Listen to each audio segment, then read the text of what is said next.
Beyond This Place by Clint Smith. The air is thick with ambivalence, the residue of those both forgotten and pushed away. A watchtower, too certain of its own authority. The slow grating of the mechanical door granting one passage in and out of the yard. The dull gray of clothing rendering life invisible against a backdrop of concrete walls. Barbed wire coils itself precariously around the edges of the prison. It can be difficult to tell what they are trying to keep in and what they are trying to keep out. Chain-linked fences stand upright as soldiers do.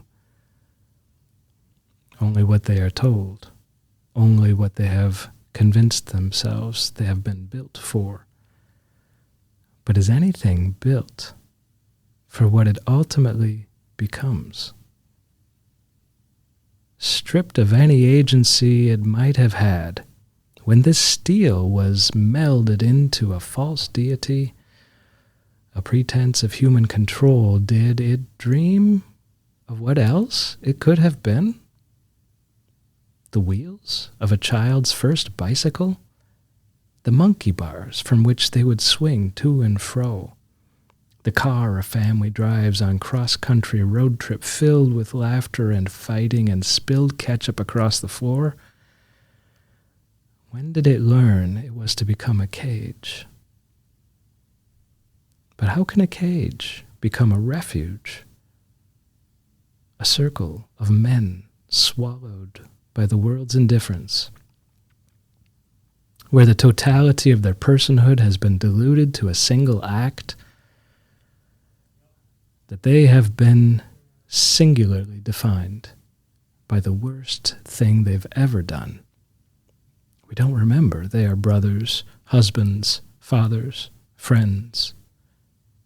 We don't remember that they are people worth remembering, but their writing is a declaration of all that makes them whole.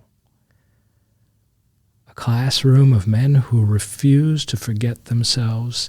Each word provides the sort of liberation a parole board can never grant. So often they write about their family, their children, how they want them to remember their father as a man whose laugh would turn a room into a festival of rapture, how he could read them stories before they fell asleep in a world that didn't always make sense, but always made sense in his arms. It's the sort of thing that reminds them that they once existed beyond this place, that they still do.